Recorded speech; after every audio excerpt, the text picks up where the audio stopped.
Good morning. Can you hear me now? Oh, yes, you can. I'm glad you're here, because this morning, about 10 minutes ago, it felt like there was nobody going to be here. I thought, oh, there's going to be 7 of us. We'll just gather in a little small circle up at the front. I just wanted to, tie today a little bit to last week. Last week, I kind of opened up by asking, have you ever wished that your life was different? And just ignore that. You kind of feel like you're in a little bit of a rut, or things aren't quite going the way you wish they were, or you'd like to see some change, but you never really know exactly how you might be able to accomplish that. Well, last week,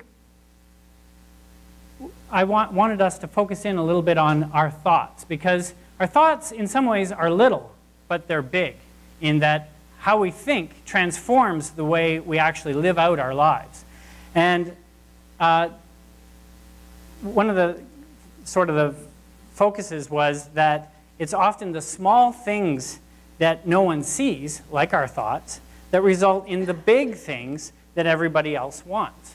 And so we kind of focused in on how quite often we're drawn by nature to negative thoughts, and if we could just transform our thoughts into more positive thinking, then that can actually manifest itself in all kinds of really spectacularly different ways than our life currently is.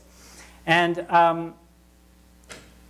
really how that plays out is in our attitude towards ourselves, because we've got looking at how we think about ourselves, how our attitude plays out towards others and how we think of others, positively or negatively, how we look at our circumstances and how we think about that. We can think about our circumstances in a very negative way, or we can start thinking about our circumstances in a much more positive way and trying to see the good in things before we see the negative.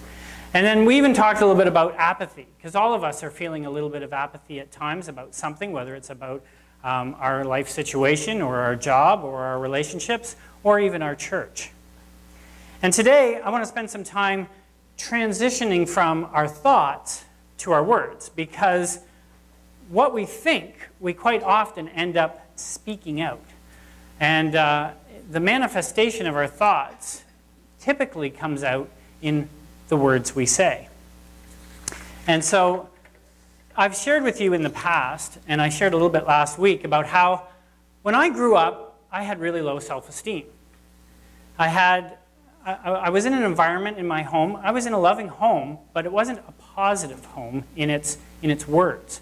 And so I grew up with a lot of negative thoughts, a lot of self-esteem struggles, and not totally confident about who I was or what I could do or what I was created for or how I could live out my life, and especially into my teenage years. As a teenager, I joined the Air Cadet program. And these 2 people became my teenage mom and dad. I always referred to them as Sir and Ma'am, because they were the commanders of the Air Cadet squadron I was in. But in a lot of ways, I spent more time with them than I did with my own parents as a teenager. And as a teenager, these 2 people gave of their time, and gave particularly the woman, Melba Lance. She gave words of life into me. She challenged me. She encouraged me. She pushed me out of my comfort zone many, many times, because I would say, oh, I can't do that. And she'd say, yes, you can. I believe you can do this. You should try it. Or, when there was certain opportunity would come up, I'd say, well, I won't like that. And she says, how do you know you won't like that? You've never done it before. I challenge you. Come on, try it. And she kept speaking words of encouragement and enthusiasm. She kept trying to push me to be to grow into a better young man. She pushed me out of my comfort zone significantly enough that I did try, and I did experience a whole lot of things that I otherwise never would have. The cadet program was a very important part of my life, but the influence of these 2 people through their words and their mentoring was significant. Well, today, as I want to talk about our words, it all revolves around our tongue. And our tongue is a very small instrument, but it plays a very big role in how we live out our lives, the words we speak, and whether it's encouraging words or negative words, and whether we embrace people and encourage people or whether we don't. And part of my illustration I thought would be very, very helpful if I invited some friends along, some new friends and some old friends, to give us a little bit of a unique focus on the power of an instrument. Ladies and gentlemen, I'd like to welcome you to a few members of the 865 Air Cadet Squadron Band.